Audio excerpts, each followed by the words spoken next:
everybody. It's your favorite show that goes live on Mondays.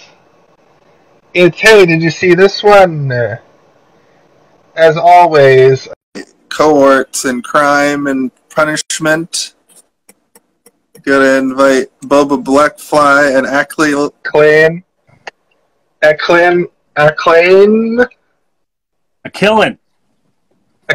He's a killin'. The Achilles heel to my Joe Argonaut. Nope, it's Jacob and the Arcs. Joe. My brain's broken. I had a long day. Chick. Oh, there we go. All there is left to ask is, hey, sorry, I forgot to. Did you see? Oh. One second. Wait. Wait. Okay. Oh yeah, No. you're pretty. Okay, it's the 1940s or the 1950s now. I think it's the 50s. It's the 1950s in Kalen's. It's 1959 is the year the movie takes place. And that movie is, hey, did you see this one? Hey, did you see this one? In the Summer of Summer Movies series, Stand By Me. We did it. We watched Stand By Me. And here's the thing about Stand By Me I didn't remember. It's a very quick watch. It's just under an hour and a half, and it's a very easy watch. And a lot of the tropes from the movie have been repeated across many other movies and television shows. So it was an interesting watch. How did you guys do with it? I have 2 pages of notes. Nice. I'm not sure if this one counted. Actually, so I just want to last episode I was trying out this character. It was this drunk and obnoxious character, and this episode I'm not trying that character. Well, how about I try that character this time? Nice. I'm gonna try a new character I've been working on every week, every time that we've done this show, and it's have a single beer while we're recording. Oh, that sounds like a good idea. That sounds like a. So I'm not sure if this one counts for the title said, but if it does count, it's set at the very end of the movie at the hour and 24 mark. He does say it? Oh, you mean no, because they play the song? Can we count that or no? I'm not sure if we can. Well, I think we can. If you want to get technical about it, the song plays throughout the movie many times, incorporated into the OST original score. That's true, but they don't. The melody. It's just the melody. The instrumental. That's true. They don't say the words. Fine. Never mind then. 1 hour, 24 minutes in. So this is the first official week that Steve is a part of the show officially. We sort of made it official when we did the Sandlot 2 weeks ago, but we were still deciding whether or not he would be an official member. So everybody, please welcome the newest member of the Make some podcast. Some celebration emojis or whatever they are. Yeah, put some emojis. Yeah, let's put some emojis in the chat for me. Put your emojis together. Put your hand clapping emojis together. Okay, This is how we we got 4 people watching. Yeah, I appreciate you guys continuously inviting me back until I eventually just became part of it. It's great. Yeah, it only took 3 episodes, I guess. Hey, somebody liked. Whoa, I've never gotten a liked before. That's pretty cool. And Richard Dreyfuss is back. Richard Dreyfuss is back. He's a staple in our summer movie series. He's a summer man. He's a summery guy. He's a great narrator. I fucking love his voice. Yeah, it's true. One of my first notes is Richard Dreyfuss is a better narrator than the guy from The Sandlot. He could have. He could have been. He should just narrate everything. I saw a lot of parallels between these 2 movies. It almost felt like The Sandlot this is like an R-rated, not really a family movie. And The Sandlot, the director and writers went out to be like, why don't we make a G-rated Stand By Me for children? Yeah. What is this rated? I want to say PG. Before there was PG-13, I think it's PG-13 because no, but I think there's it was one before there was PG-13. Oh, maybe it's rated R. I think it might be rated R because they're swearing and stuff. There's a child corpse at the end, so. There's a child's corpse, and they say the F slur a lot of times. There's they do. Yeah. I wrote that down in fucking, here, did that people call each fucking other ace, homos I tell ya. in the 50s? I didn't know that was a thing to jab each other with back then. Yeah. I thought that was more of a 1980s thing. I mean, the movie was probably written... tattoos? Yeah, it came out in 1986, so it's probably written very, very near 1986. They're like, nobody's going to understand this 50s slang. Based on a novella by Stephen King. It's a Stephen King story that's not horror, but has horror elements. Horrifying. Yes. And there's a scene in it that I completely forgot existed, but may have made me not like vomiting in movies. But they get the puke fest where the Gord is like, Gord's good at okay, so we got the cast. Gord, played by Wil Wheaton, is kind of we're seeing things from his point of view, I felt like.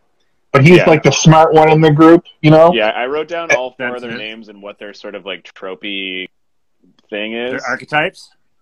They're archetypes, but they're also like sort of archetypes from childhood, not so much in like classic literature or film. They're sort of like encapsulate a friend group pretty well. Even if you had more or fewer people within your friend group, they really kind of like spread it out over these four characters very well, which is Gordie is like the introverted smart person. Right. Chris is the leader of the group, but he also has a goddamn heart of gold. Vern is like the lovable goofball, but he's also sort of a sweetie pie. And then Teddy is the unhinged daredevil. And those kids are played by River Phoenix plays Chris Chambers, the leader of the group. River Phoenix, of course, famously died in front of the Viper Club of an overdose. Wil Wheaton from Star Trek fame plays Gordie. Corey Feldman is Teddy, and he's very Corey Feldman in this movie. And the outlier here, a lot of people forget that Jerry O'Connell from Sliders made his movie debut here. Yes, this is the first movie he ever made. Yeah. He was doing acting before, but yes. Yeah. So we're going to refer to them as Wesley Crusher, Indiana Jones, Sliders, and Tommy Jarvis. And who's River Phoenix? Tommy Jarvis? No, River Phoenix is Indiana Jones. He was in the third Indiana Jones. He played young Indiana Jones at the very beginning of the movie. Oh, yes, I remember. He also played overdose victim #1 in real life. God. In real life. Oh, Jesus. Yeah, too soon. Too soon. It happened in 1993. But yeah, it is kind of shitty because rewatching this movie, I haven't watched too many things with River Phoenix in it, but I do have a note here that is 3 of the 4 kids have an intimate crying moment in the movie where they break down emotionally. And then Jerry O'Connell has the moment where he's running from the train and is meant to be crying. And to be fair, he does look scared. But, that's because of Rob Reiner got pissed off at them. Yeah, I heard he yelled at them or something to make them be terrified. They were fucking of up the train the that's coming shot behind.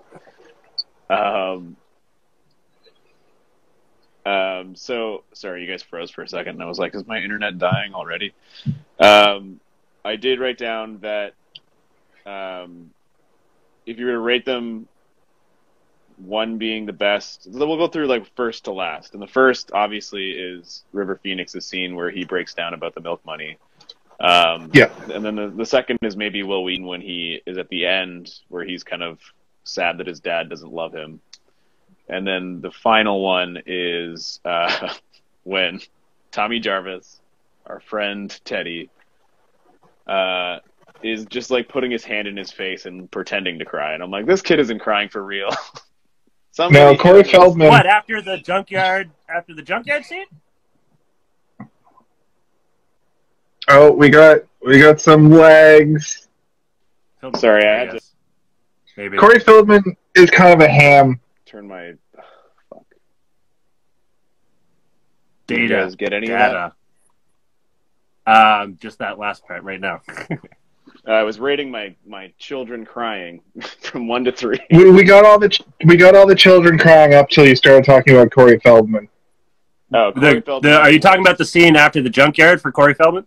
Yeah, like I liked all of the stuff in that scene when he's like freaking out at the fence because he did feel like he was getting legitimately angry. But when it came to his emotional moment where they're all sort of like carrying him afterwards, I was like, okay, yeah. That's like the one part in the entire movie where it kind of took me out because I was like, I don't. How did you rate Wil Wheaton's fainting scene when he had a leech on his penis? I wrote down, Gordie fainting is very good, and I underlined very good because his fainting was hilarious. Like I laughed out loud. I vaguely remembered that scene. See, my relationship with this movie is that over the years, I've seen it, but I've never seen it beginning to end. And I always, and I didn't even really learn what their adventure was until much later in life. I never saw the part where I managed to see bits and pieces of this movie and never saw a single scene of them being like, we're going to find a dead body. It was always like, oh, it's just these kids on an adventure. They're going on an adventure together. Yeah, and they're going to have anytime you hear like a Simpsons or a Family Guy saying, you guys want to see a dead body? They're literally referencing this movie. Yeah, but it's always like, it's like the old homeless guy is referencing it.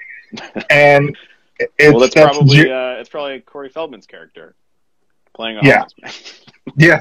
He's returned. His return. No, Corey Feldman's career has been interesting lately because he has him trying to blow the whistle on, horrible Harvey Weinstein types, but having no credibility.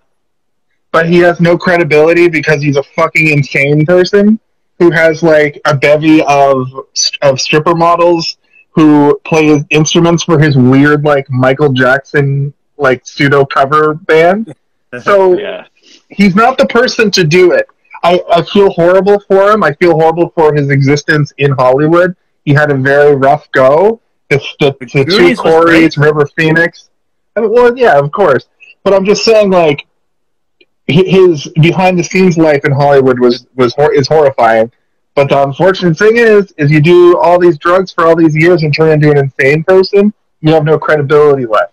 So whether or not you're telling the truth or not, nobody's going to listen if you're a raving lunatic. And that's just sort of the way things have gone for this man. Is he friends with Macaulay Culkin?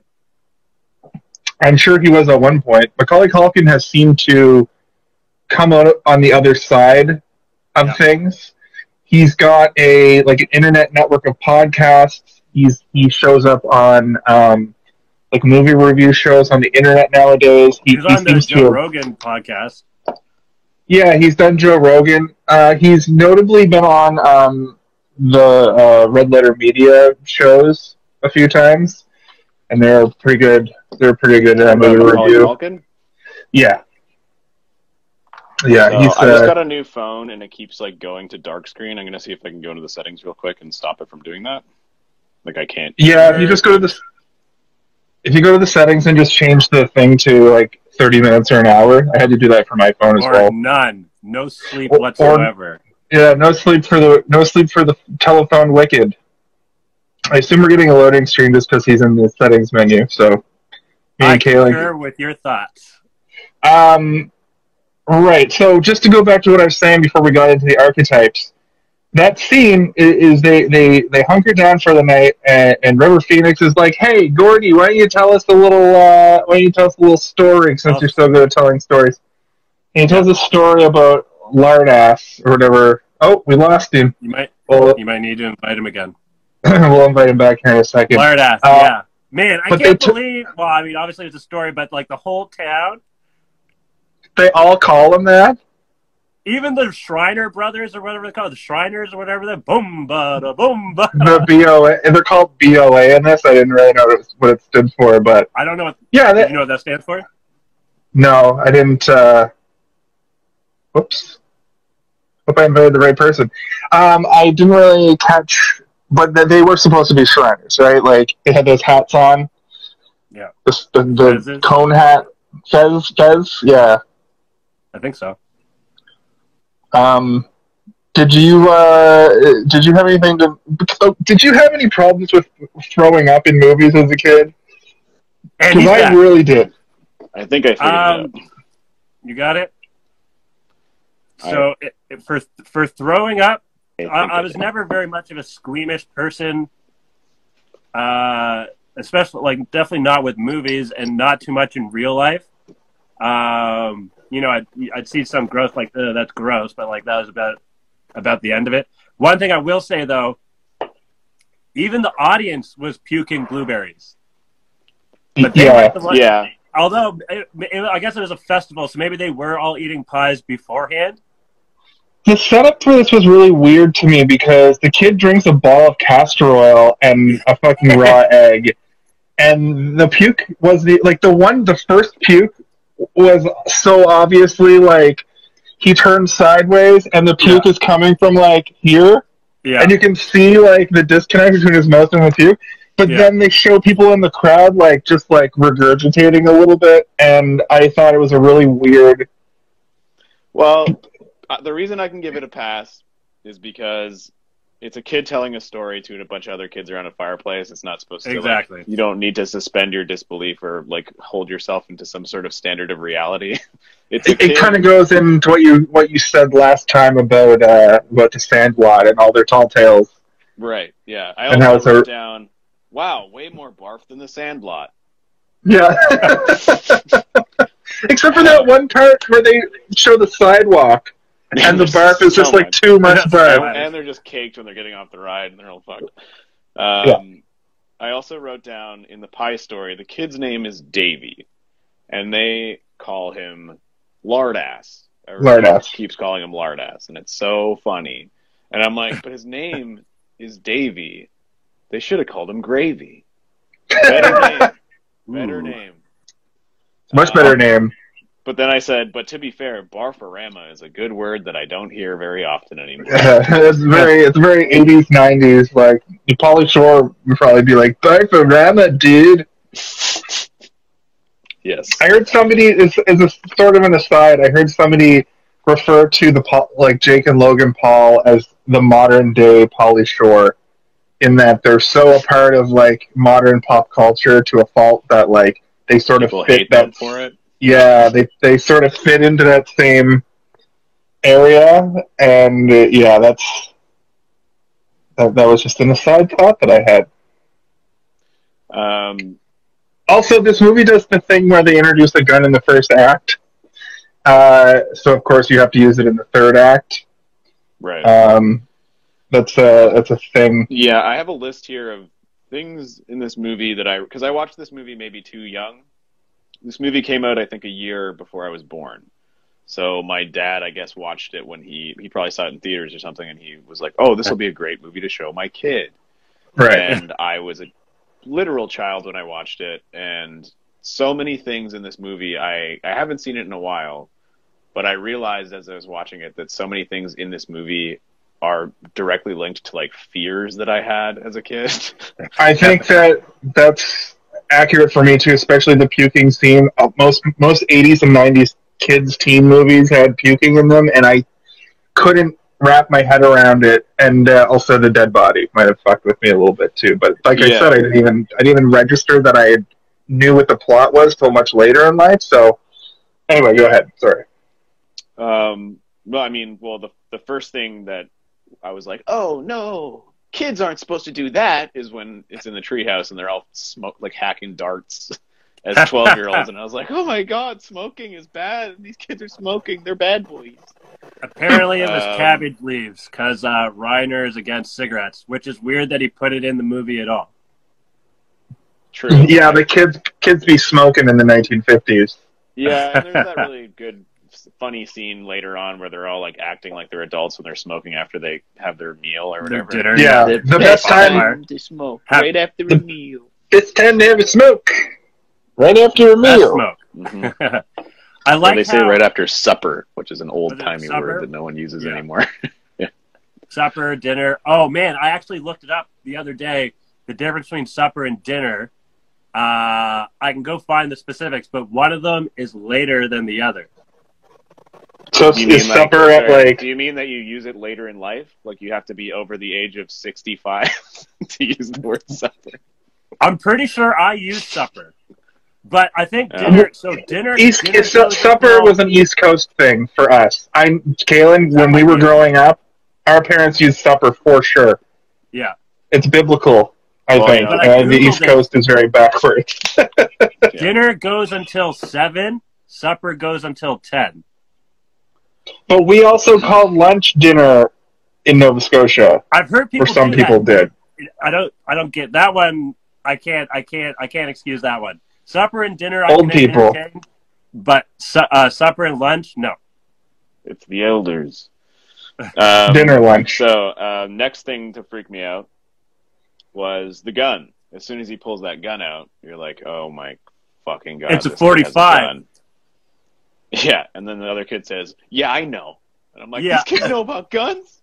How does Gord know? Because he's cool, I know, obviously. He's such a dweeb, though. Yeah, he's a gun nerd. As well as a whole bunch of other types of nerd. And then to top that off, the gun is loaded, making the gun even scarier than it was before. We knew it because he's like, it's not loaded, and then fucking unloads around. They all yell, Jesus! Which is also very funny. And then the diner lady comes out with the quit lighting those fireworks out here. And then they go around the corner and immediately are met by the most terrifying character of all time, Kiefer Sutherland. Kiefer Sutherland, character from The Lost Boys, for some reason. Yeah. He's playing a slightly less scary character known as Ace than his real-life persona, Kiefer Sutherland, who is more scary. And tormented the kids on set, outside of filming as well. Yeah, I heard that he used to, like, bully them. Which is, like, I mean, kind of maybe good method acting, but also maybe he was just a bully. He was just actually a bully. He's like, no, but, like, is it more... Is the movie more realistic? Is it better to make the movie more realistic like that? Or is it just being a dick like, you know, Jared Leto on Suicide Squad or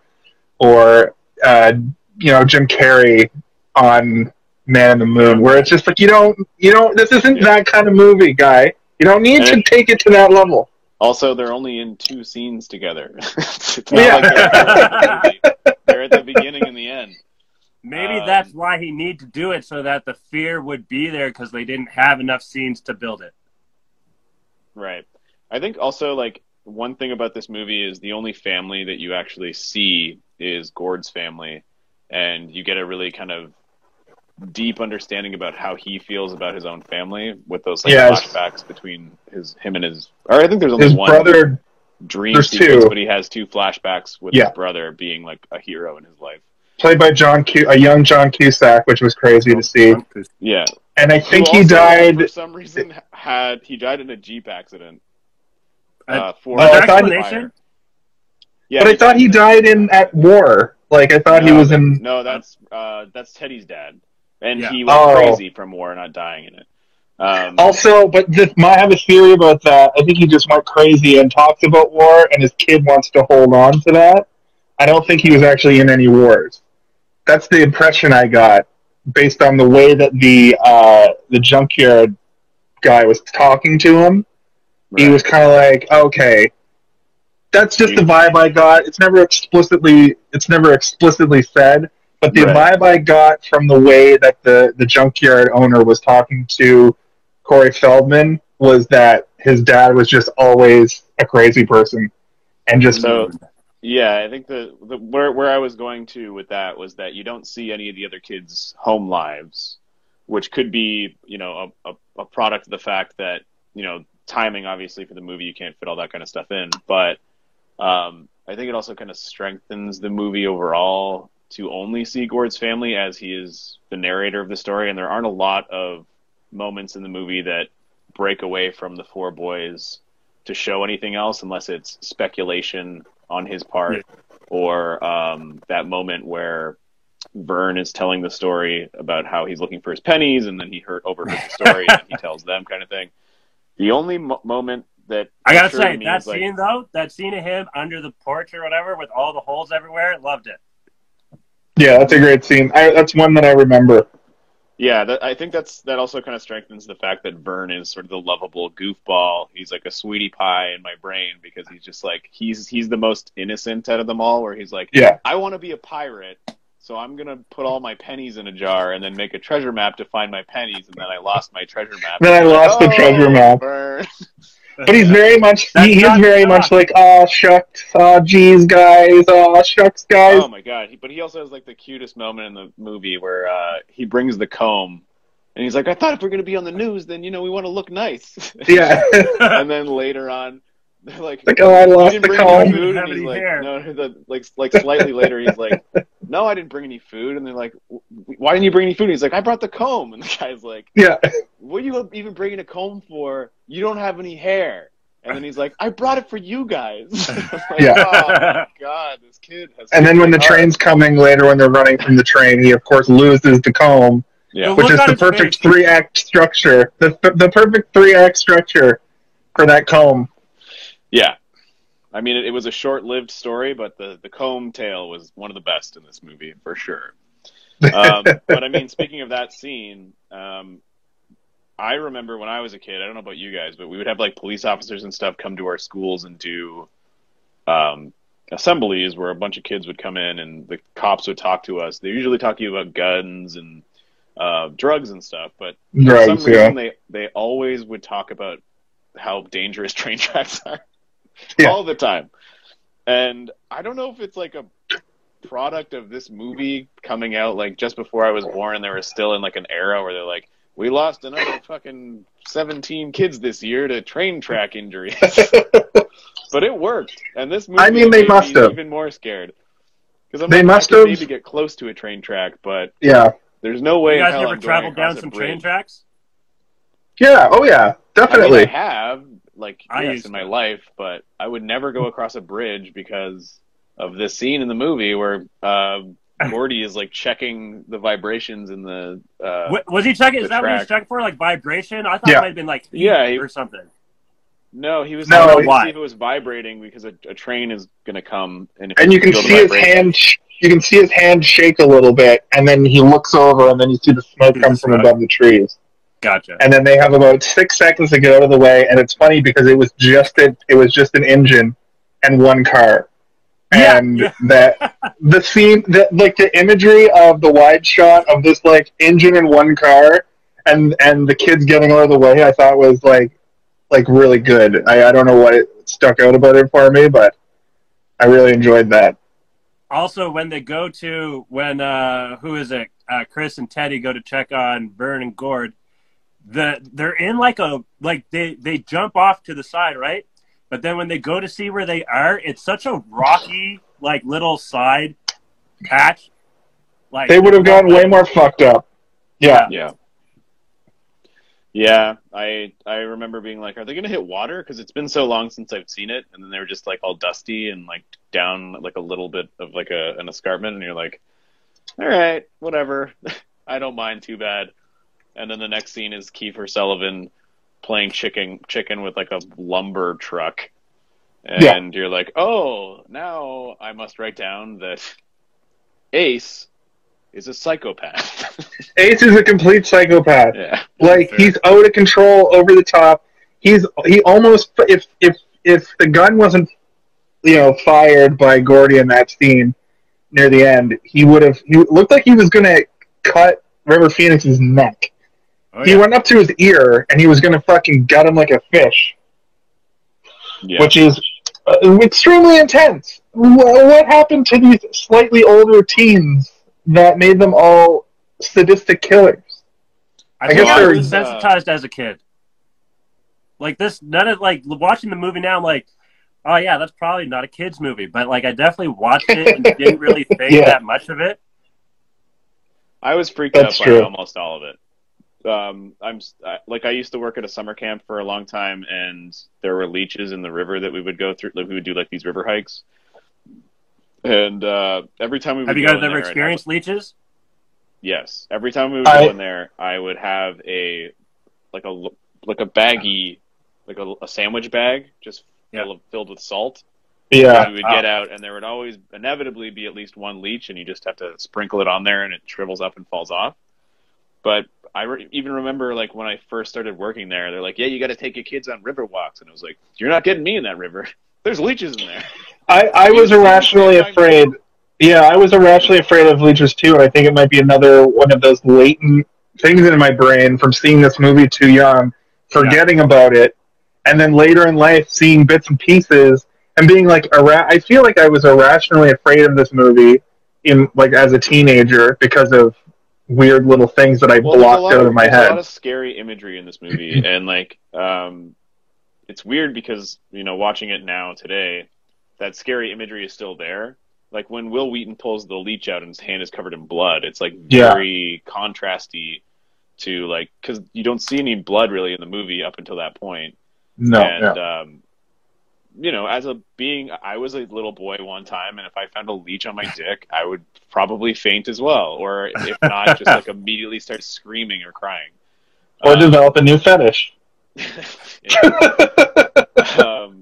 But like, you know, the train scene was really scary to me as a kid. The gun was really scary. The smoking was spooky to me.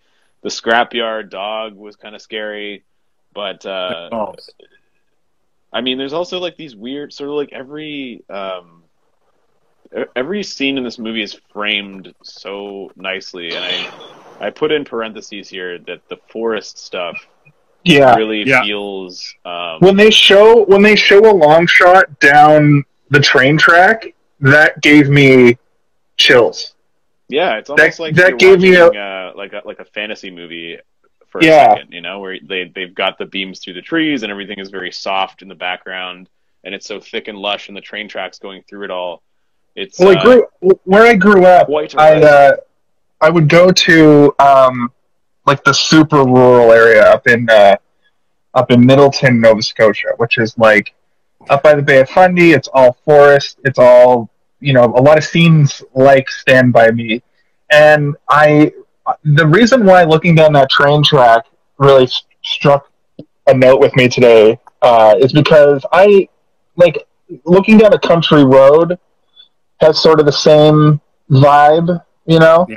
And I really was sitting here watching this movie just having flashbacks the whole time, just remembering goofing off in the woods with my friends in the same context. I never had a leech on my dick.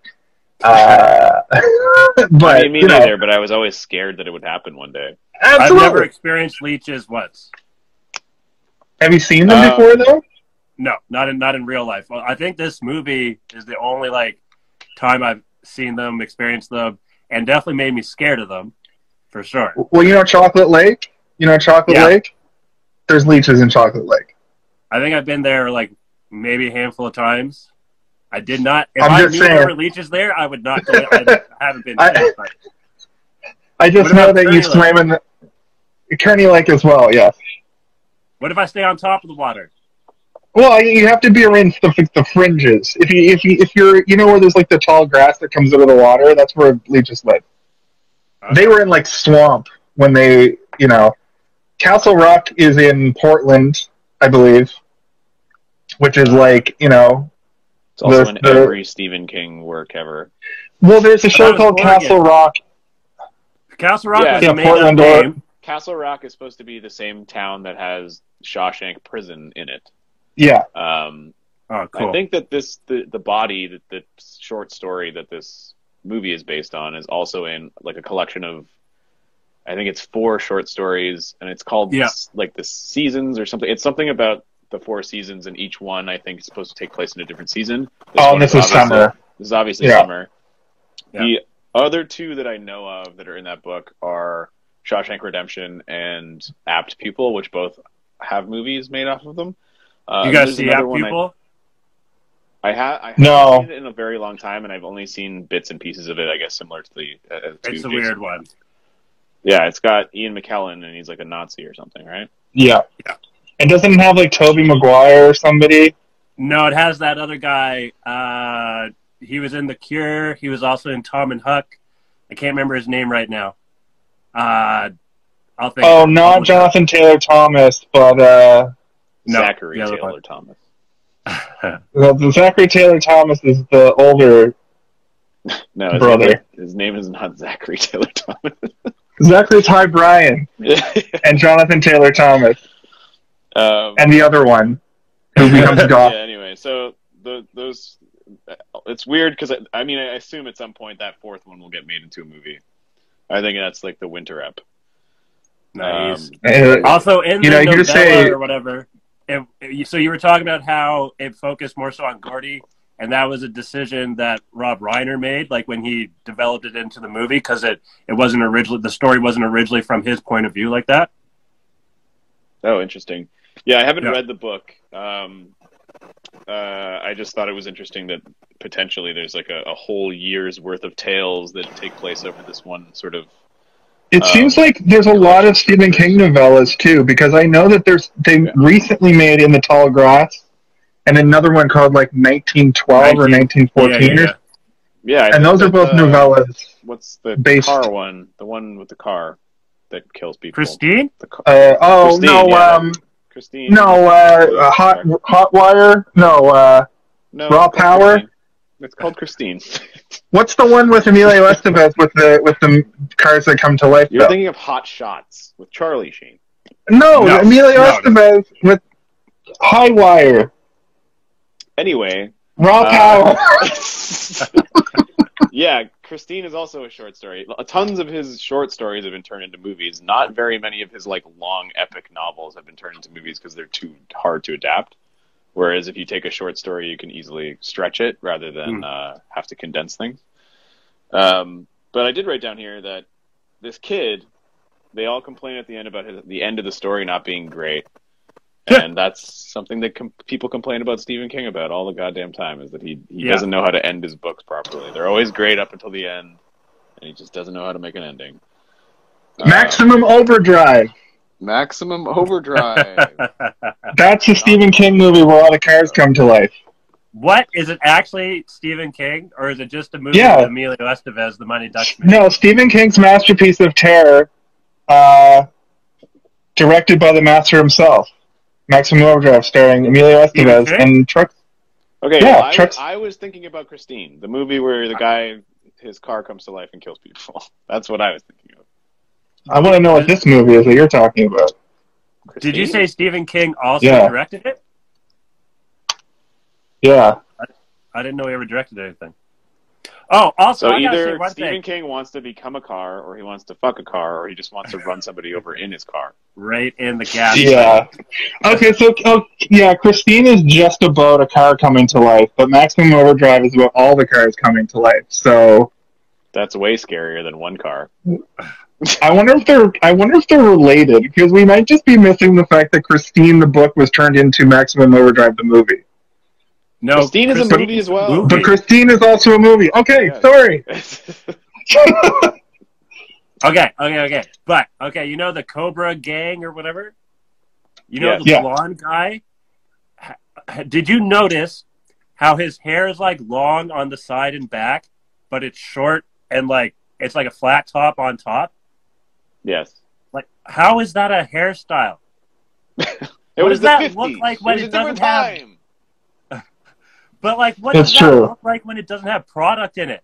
Like, it's like it's. Probably I don't even know. dumb. I don't know. It probably looks like you should be in the loony bin with Teddy's dad. Hey, here's a little fact for you about the movie Maximum Overdrive. Oh my God. Yeardley Smith is in it, who is, of course, the voice of Lisa Simpson.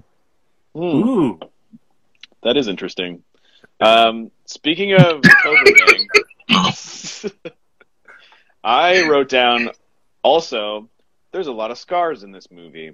A lot of people Scars? have weird fake scars. Yes. The ear scar on Corey Feldman. The ear There's a scar lot of is the scars? first one you notice, obviously. Yeah. The next one is one of the other guy who comes out of the store with Kiefer Sullivan has like a weird eye scar, which is also I think clearly it's not Chris's real. brother. Yeah. Right, and then so maybe he got fucked up by his dad as well, right? Maybe. It wasn't clear to me that guy was his brother until later in the movie when he pulls his belt off and he's like, "I'm gonna whip your butt or something, you butt wipe." Or he calls him a butt wipe, I think, which is funny. The dad of Gordie has a lip scar, which I think is a real scar. Which is I think that one's that real. actor has a scar. There was another. Oh, and then they're also scarring each other with the tattoo. Yeah. And so I wrote down, what does it mean? Because I don't know. There's just a lot of them. I know. Well, I wonder if in Fallout 3, you know how the gang are a bunch of greasers and they're called tunnel snakes. Rule. Tunnel snakes. We're the tunnel snakes. That's us. Hey, we're the tunnel snakes. Rule. Yeah. Maybe that was a reference to this, possibly. Could be, yeah. I'm going to save that till the end because I think it's a nice place to. So anyway, the movie we're talking about this week is Maximum Overdrive.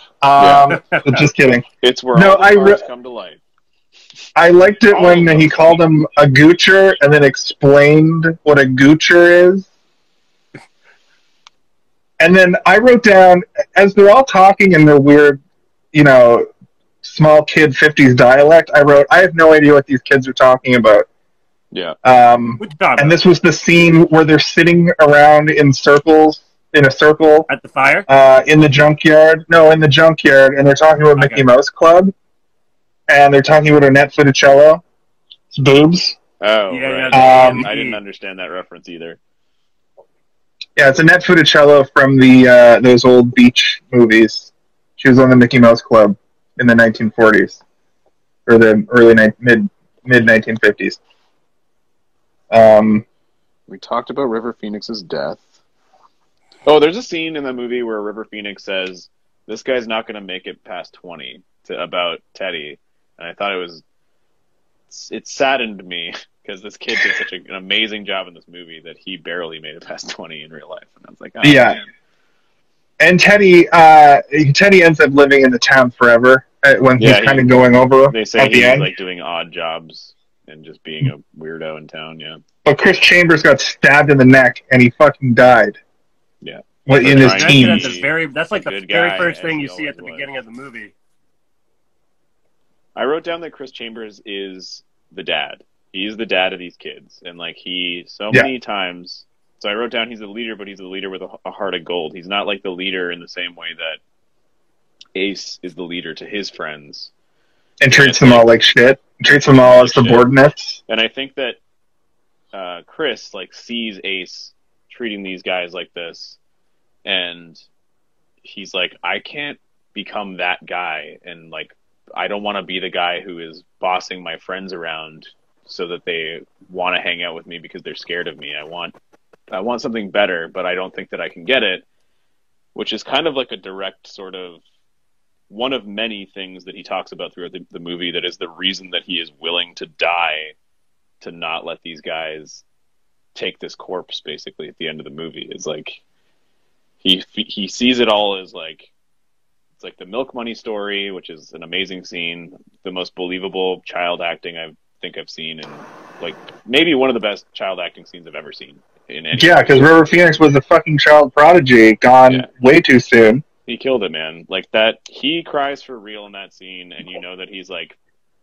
either able to just turn that on, or he has some sort of thing that he's able to access that a lot of people aren't able to. Rob Reiner told him to think about a time that, what did he say? A time that an adult figure or whatever. He didn't didn't get into too much specifics, but think about a time where an adult figure, let you down or something like that. Right. So there was some real. I mean, I watched the what's it called, commentary. It's a pretty hefty story as well. It's a story that you could see happening, and it's believable, and his reaction is believable. Or he went to somebody that he trusted to essentially atone for his actions, thinking that he was doing the right thing, and then it just ended up biting him in the ass, and not in such a big way that he's like, this has ruined my whole life, because he's like, no, my life was already ruined. It just, all it did was make me realize that I am not going to be able to shake this persona ever, because these people have already decided who I am, and I'm stuck like this. And like, you know, he says through tears, like, I just wish I could move somewhere where nobody knew who I was. And that's like super heartbreaking. But he also knows that he has no way into college because he's not smart enough. And he also knows that he has criminal expectation put upon him based on his older brother, based on his dad, based on his family. Which is crazy to be that insightful as like a 12-year-old or whatever they are, you know? Like that's some real forward thinking, and I think Gord has a tinge of that too, where he's good at, you know, constructing stories, he's good at school, but he's the smart one of the two, and they're best buds. I might venture to say there was a little bit more working there, a little bit of like they loved each other a little bit. Maybe not as... This afternoon when I was watching, I was like, are they going to kiss? They're going to kiss, aren't they? Brotherly but, love. I that's what I want. That's where I wanted to go. That's where I want to go with it more realistically. I don't want to sit here and be like, they were going to smooch each other's faces. It's more like they legitimately loved each other as brothers. Gord didn't have a brother. You had fat one. Biggest and fattest. He's like, you did, remember? Remember when we were comparing dick sizes? Hey. No, you know what? I understand the energy, but that's one of the things that I kind of like about the dynamic of at least the two of them, but also the others as well. Like they weren't shying away from being like intimate with each other in a very like compassionate way, but without it being weird, you know? Like when Teddy is like breaking down from that junkyard man, like making fun of his dad, like they're all literally hugging him and like comforting him. And he threatens to tear off his head and shit down his neck. Yes, and I was like, oh, another classic line from this movie that that he was later in Duke Nukem 3D. Child. Swearing is also bad.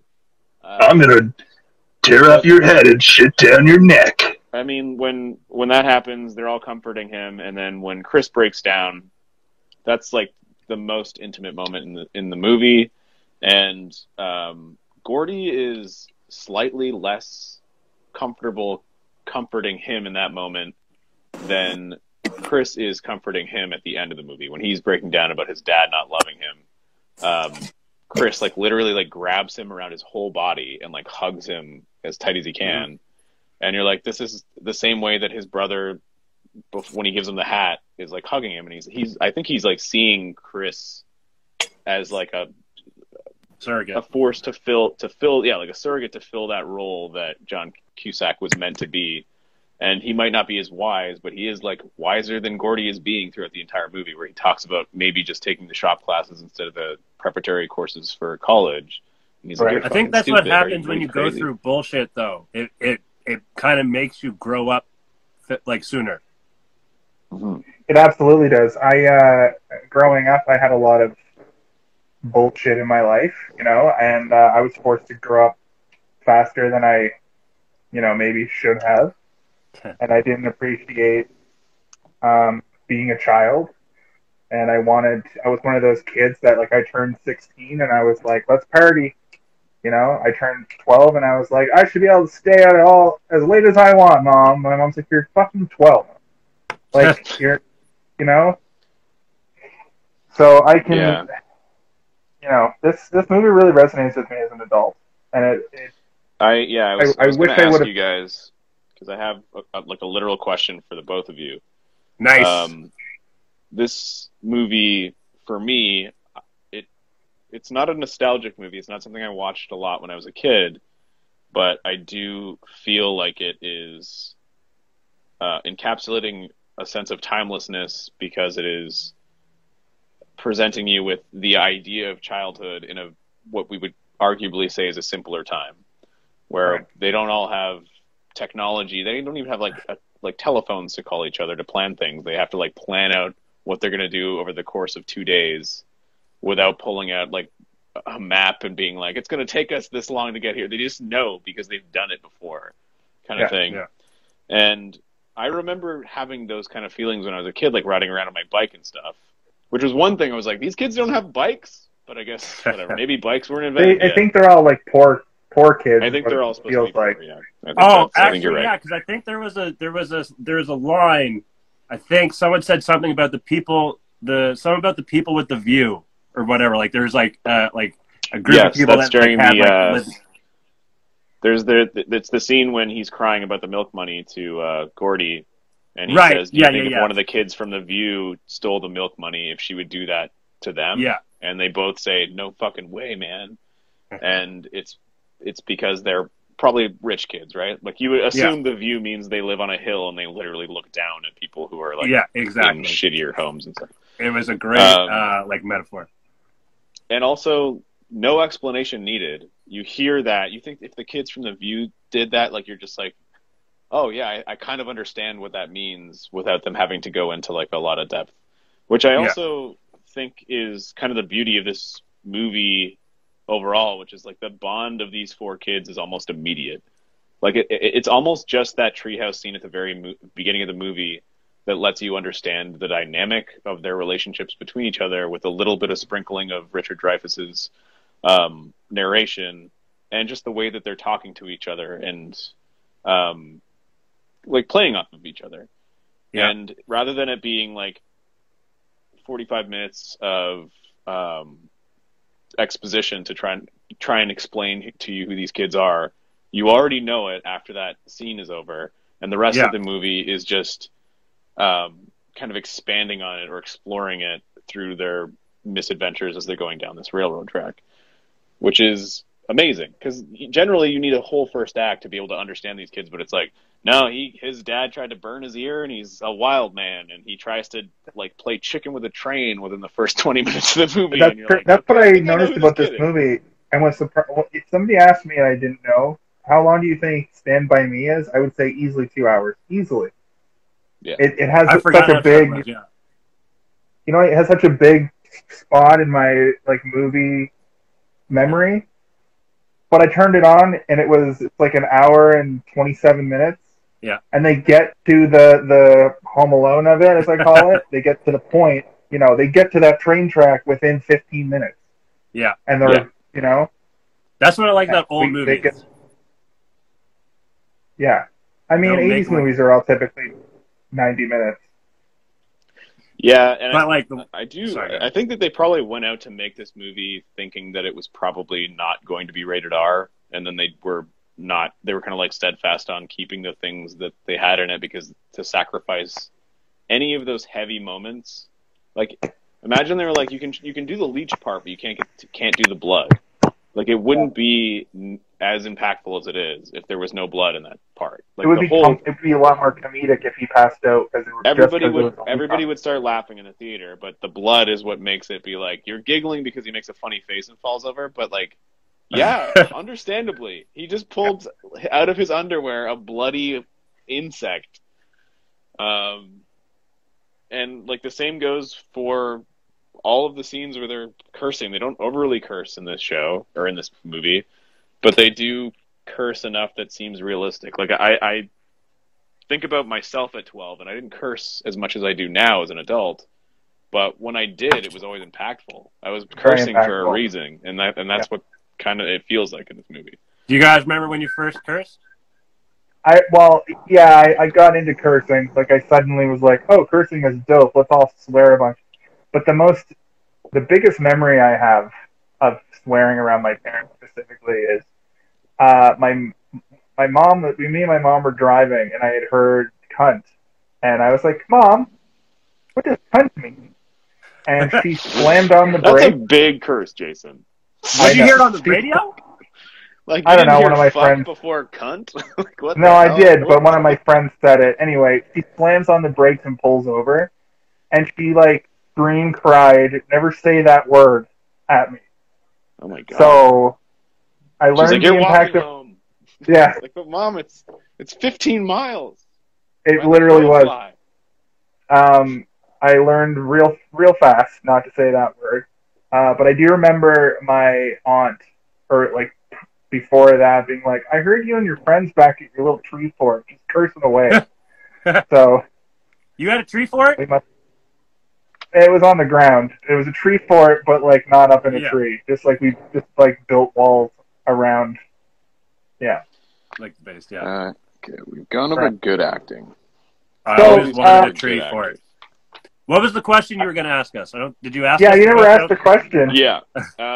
So what my question is, do you feel that this movie will remain timeless, or do you think that the Zoomies and whatever comes after the Zoomers is going to have a disconnect from the idea of not always having technology? Because we come from a time where we didn't have technology, so we can remember.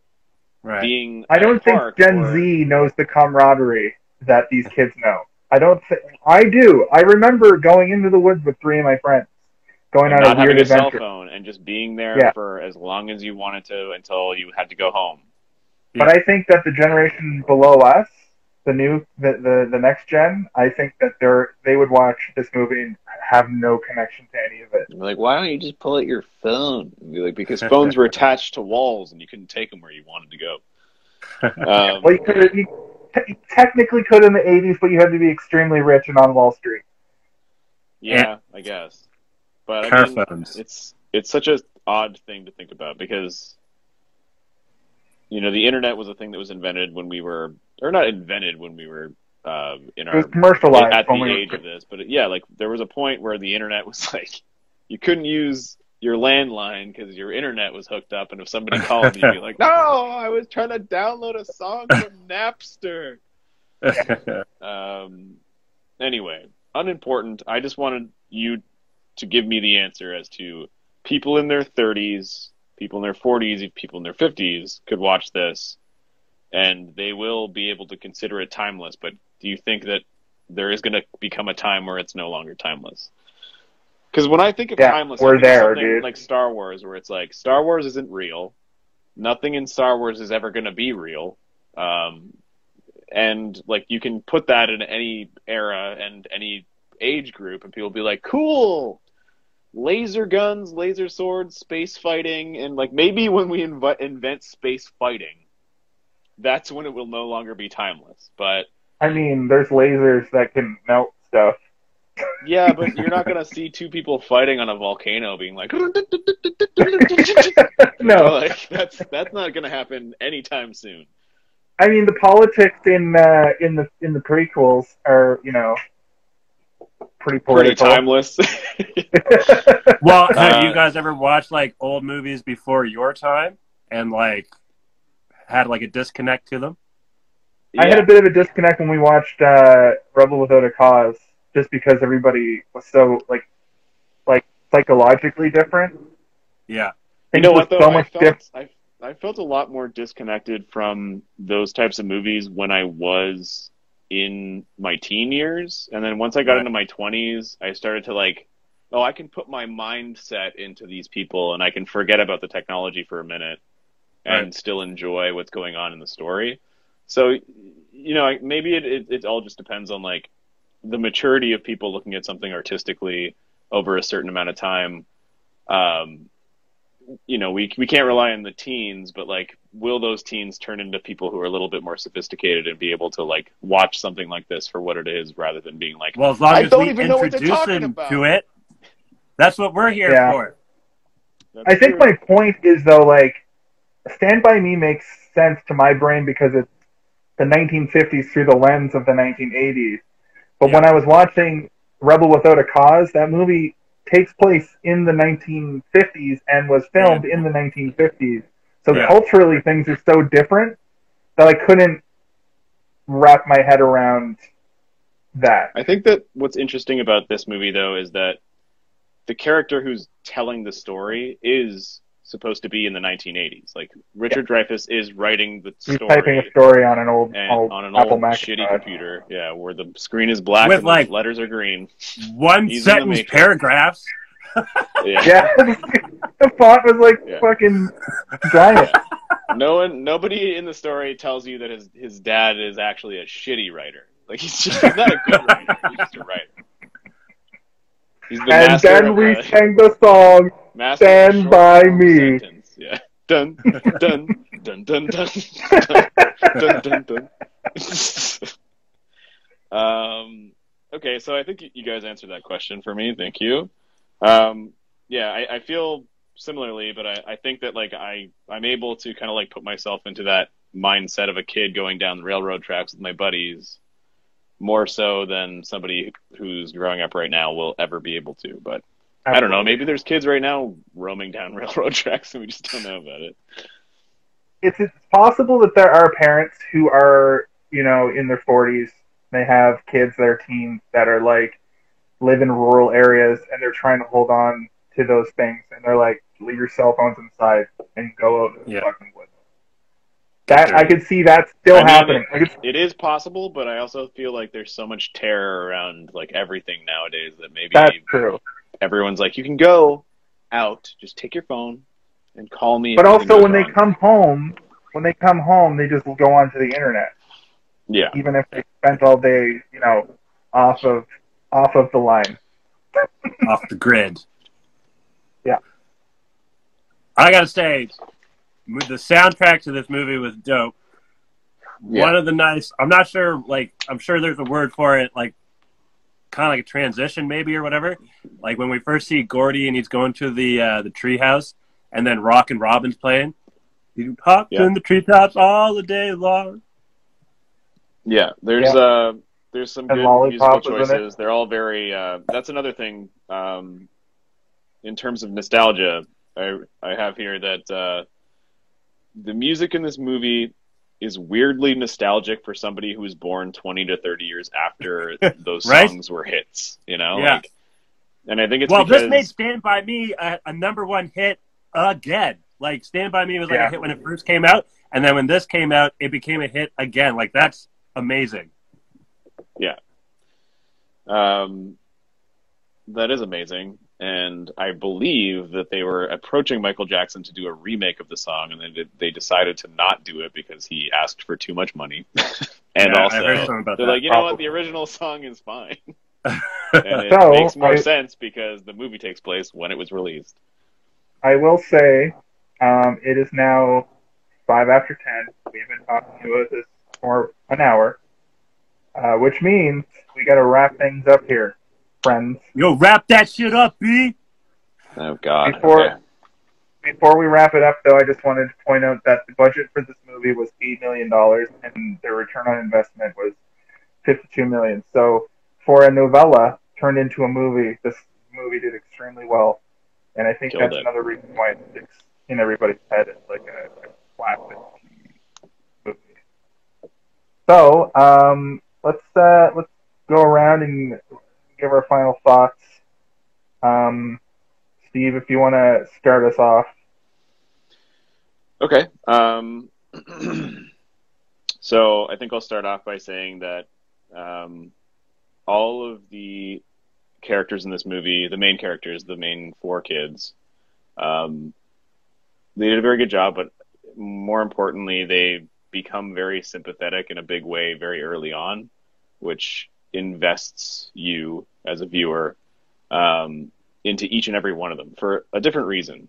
And the nicknames that I gave them at the beginning, that wasn't just in jest. Like I mean all of those when I say that, and those are the reasons that I think that they're all important to the story. And if you were to remove any of them, it probably wouldn't work as well. You need that sort of weird precarious balance. Yeah. Even Teddy, who doesn't seem to be very integral to the development of the other characters, he needs to be there to sort of form this chaos. Yeah. And one thing that I was thinking about during the movie was that you don't see any of the other characters' families. And I know I went into this a little bit, but I didn't go into why I think that is. And I think it's because the other characters... the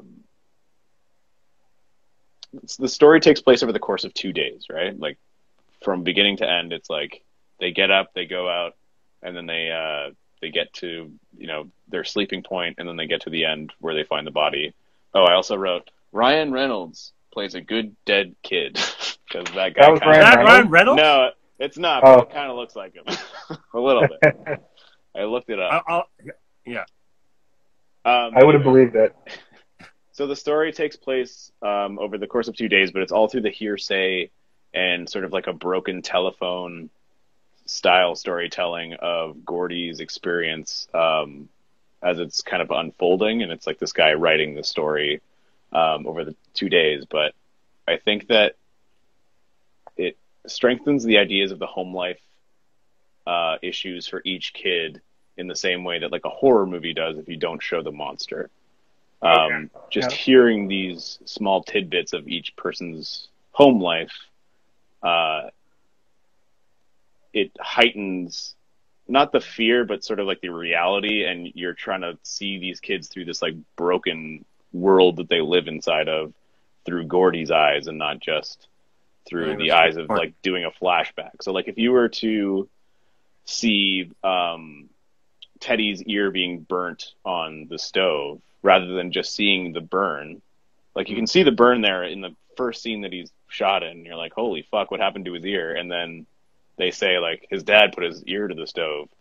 And then you later learn the effects that the war may or may not have had. Your theory was interesting, Jason, but if it was the war, it's not even being told to you early on. Like he says his dad put his ear to the stove and burned it, almost burned it off. But you don't find out more about his dad until like the childish taunts of this scrapyard man.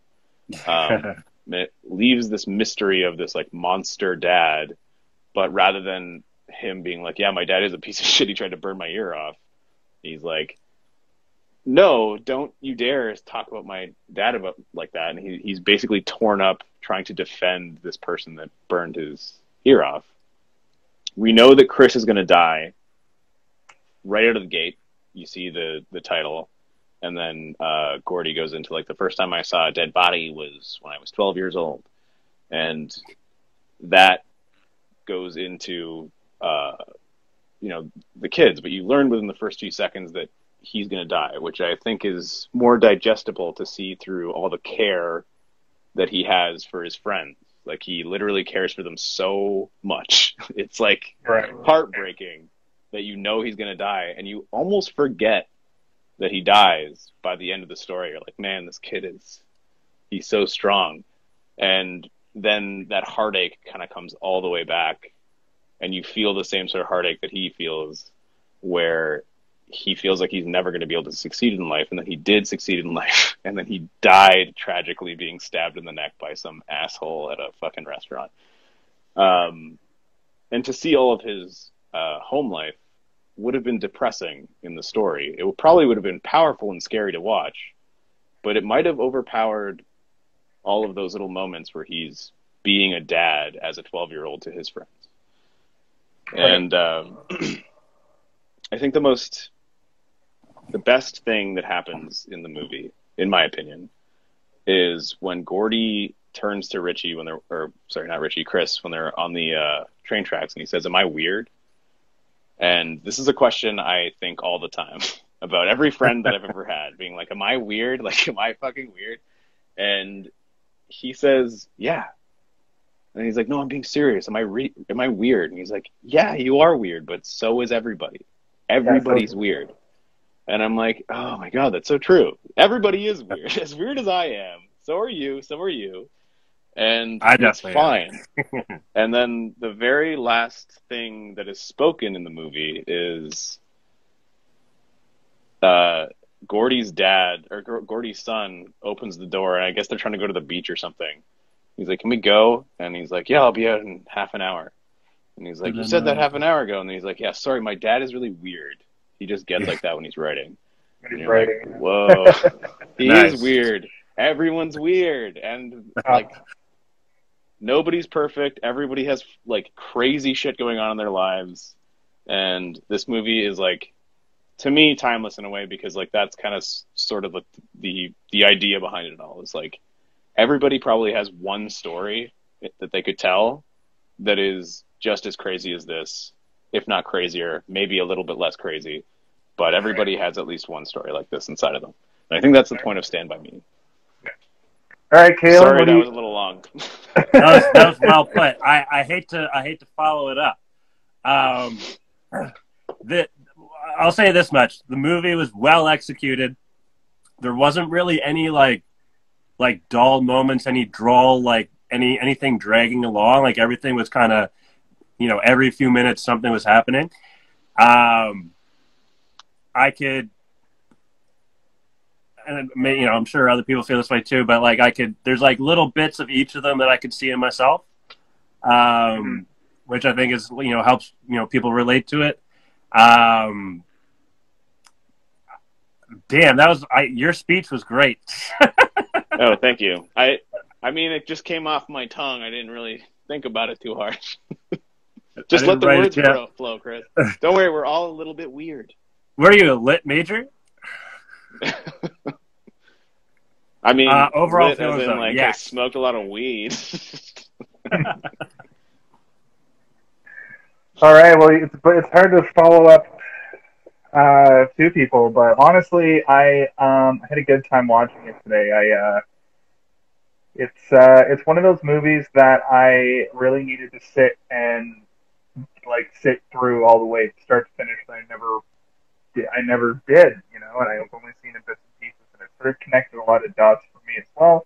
And what Steve says to his point about everybody being a little weird, I really, that's a really eloquent way to put it. And the other part is I like seeing camaraderie, and where Sandlot failed it did show the camaraderie, but it was much more cartoony. This showed it in a much more visceral, realistic way, how friends actually are with one another.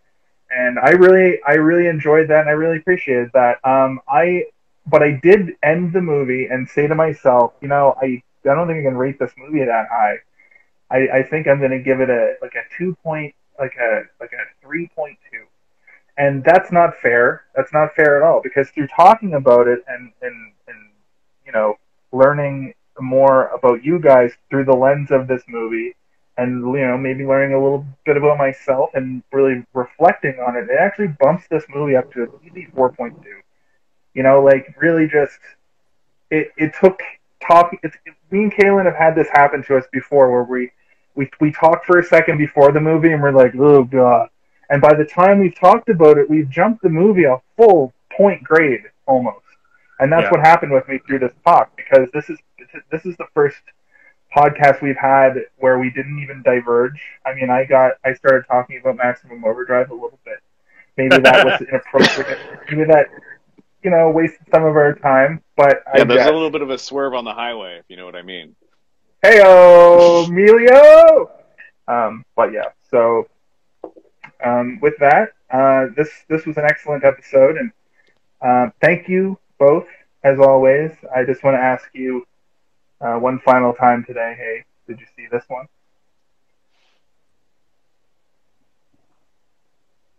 Oh, hey, did you see this one? Hey, did you guys see this one?